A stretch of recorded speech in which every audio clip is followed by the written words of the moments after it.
बढ़ते हैं आज की कहानी की ओर। ये कहानी आनस जी के दोस्त की है जो एक वोल्वो बस ड्राइवर हैं। उनके दोस्त बताते हैं कि ये तब की बात है जब वो 10 दिनों की छुट्टी पर घर आए हुए थे। छुट्टी लंबी होने के कारण मेरे कुछ दोस्तों ने बाहर घूमने का प्लान बनाया था। प्लान बनने के बाद ये तय हुआ कि हम लोग लखनऊ जू, दरगाह और कुछ जगहें घूमने जाएंगे, वो भी अपनी गाड़ी से जो कि बोलेरो थी। साथ ही ये भी तय हो गया था कि पूरे रास्ते मुझे ही ड्राइव करना होगा क्योंकि मैं एक बस ड्राइवर जो ठहरा, तो ऐसे में मुझसे अच्छा कौन ड्राइव करता। फिर हम NH के रास्ते भोपाल से लखनऊ जू के लिए निकले जो हमारे सफर का पहला स्टॉप था। हम चारों दोस्त बोलेरो से शाम के 5 बजे निकले और तकरीबन 10 बजे के आसपास हम एक फ्यूल पंप पर रुके डीजल भरवाने के लिए। जब हम गाड़ी में डीजल भरवा रहे थे तो उस आदमी ने कहा, आप लोग कहाँ जा रहे हैं भाई साहब? इस पर मैंने कहा, लखनऊ जू पार्क। इस पर वो आदमी हमसे बोला, आपके लिए अच्छा रहेगा अगर अभी ना जाकर सुबह जाएं।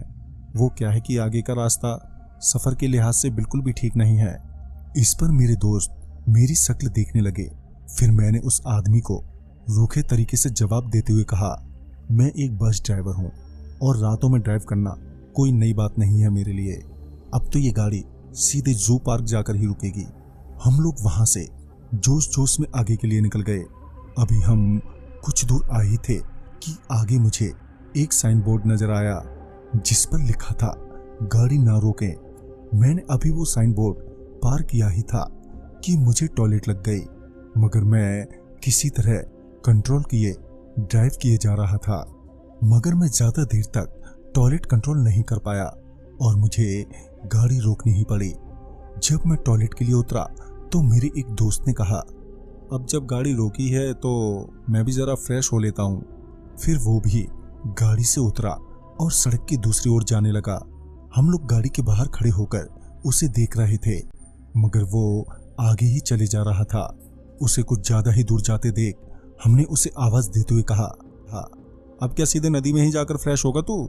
मगर उसने हमारी बात का कोई जवाब नहीं दिया। मुझे लगा कुछ तो गड़बड़ है।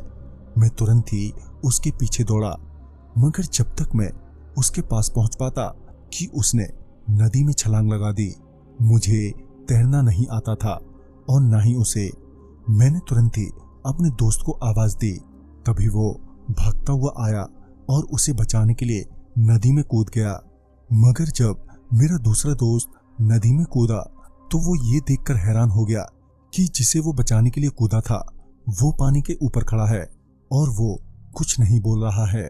जब उसने खींचकर नदी के साइड में लाने की कोशिश की तो वो उसे खींच नहीं पाया क्योंकि वो बहुत ही ज्यादा भारी हो गया था। मैं भी उसे पानी के ऊपर उस तरह खड़ा देखकर अचंभित था। मैंने अपने तीसरे दोस्त को गाड़ी से रस्सी लाने को कहा ताकि हम रस्सी के सहारे उन्हें ऊपर खींच ले। मगर जब मेरा वो तीसरा दोस्त रस्सी लेकर आ रहा था तो वो अचानक ही बहुत तेज दौड़ने लगा, मानो वो भी नदी में कूदना चाहता हो।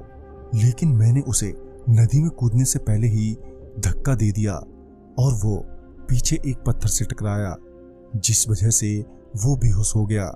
मैंने तुरंत ही रस्सी नीचे फेंकी और उन दोनों को ऊपर खींचने लगा, मगर मेरा पहला दोस्त जो अभी भी पानी के ऊपर ही खड़ा था काफी भारी लग रहा था।